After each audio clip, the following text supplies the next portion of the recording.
Patrick Dela Rosa is a Filipino actor and comedian celebrated for his extensive career in television and film, particularly during the 1980s and 1990s.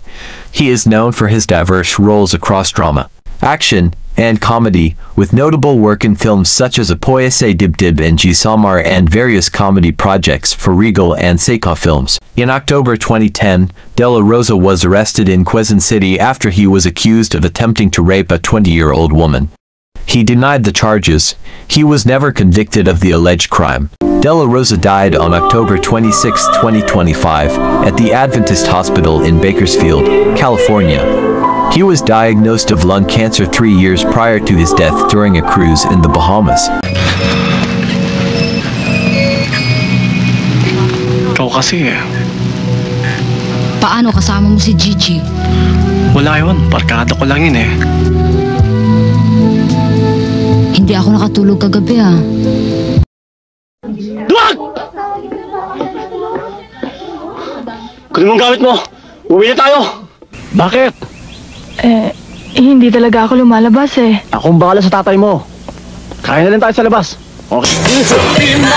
Wow! Ayaw talagang patalo! Huwag ka pumayag, Tol! Pumuntik na, Tol! Pilitan mo, dali!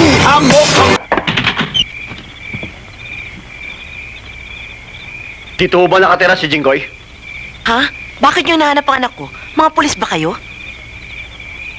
Isis, inold up ni Jinggoy ang asawa ko. Ngayon, para hindi masaktan ang anak ninyo, sabihin ninyo sa anak ninyo, ibalik ang ninakaw sa akin. Bakit ka tumatawa? Sorry, Jonas! Jonas, hindi ko sinasadya! Huwag mo kawahan! Buti pa. Mag-swing tayo. Sasayaw naman tayo kung saan naglalaro yung kamay rin. Init ang ulo eh. Kailangan gamitin mo yung utak mo. Tsaka pinaplano yan. Ano ibig mo sabihin? Wala akong utak na plus? Hello. Pambihira ka naman, Risa, oh. Meron ka palang kaibigang maganda eh. Hindi mo ako pinakikilala. Ikaw naman, oh. O sige, para mawala ang galit mo sa akin. Ibibigay ko ang buong araw ko sa'yo. Si Johnny. Asan si Johnny? Romel, sasamahan na kita. Raiding team na pinamumunuan, mapasok pa lang sila sa compact pass. Kill Kai. He's the tactician and operations man of the... Ano? Ang trabaho mo rito? Sir, buti tumating kayo. Sabihin nyo nga dyan sa jeep na yan, nakilala nyo ako. Pre, kilala ba talaga to? Oo, sir. Manghuhula yan eh. Ha? Ilang beses na akong hinula yan eh. Ni isa walang tumama. Focus!